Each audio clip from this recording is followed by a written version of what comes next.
Today we're covering off the forgotten experiments on normal and heroic in Aberrus the Shadowed Crucible. This is mainly a single target raid encounter with a little bit of cleave. You're going to fight 3 bosses. Tanks you swap, if we're going to call it that, is the same for all 3 of these bosses, and it's managing infused strike stacks. The strongest magic damage reduction tank will be holding all of the bosses, so we're going to break them down. Naldris. There's a frontal slam called Massive Slam. You want to move out of the way and dodge the swirls. Big point of focus for your raid here is Rending Charge. Several players will get marked with a red arrow. After 5 seconds, Naldris will charge those marked players, hit them and apply a 30-second bleed. If you get marked, you should all move off to the one side and everyone else should get away from you. If you're not marked and you get hit, you will take the damage and the bleed and everyone will know you suck. Bellowing Roar is an AoE ability that is damage based on proximity, so everyone just needs to get as far away when Bellowing Roar is going off. Lastly, for the superstar tanks, Infused Strike is what you are managing for all 3 bosses. Each melee attack will cause arcane damage to occur every 1 second and stack. If you touch another player or someone runs over the top of you,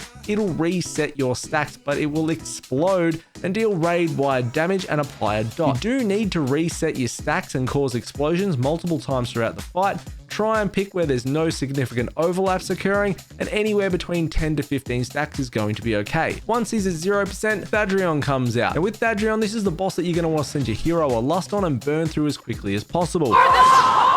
The reason for this is the boss's ability Unstable Essence. So players in your raid will get a dispellable dot that ramps up the longer it's up. Once it's dispelled, it will jump to another player and create bad swirls on the ground. You can have impacted players all stack up and mass dispel with the priest. It makes this really neat and they're just a lot less hectic. In Heroic, when you dispel, orbs will appear that cast Erratic Burst, which is raid-wide arcane damage. You need to move the boss onto them as quickly as possible and nuke those orbs down. You don't want to dispel the dot too quickly, as I mentioned, as it just leads to more and more ad spawnings in Heroic. Hold the dot for as long as possible, around 6 to 10 stacks, and then dispel it. Be sure when you are getting dispelled though, that you move away from the boss if you're not going with that mass dispel strategy. Tanks, as I mentioned, make sure you move the boss onto the orbs to be cleaved down. At 100 energy, the boss will pulse Violent Eruption, which is raid-wide damage to the whole raid for 8 seconds. In addition, any ads or orbs that are up will duplicate this ability, pulsing that as well, so make sure they're down before the boss reaches 100 energy. Lastly, Volatile Spew are little swirls on the ground, just don't get hit.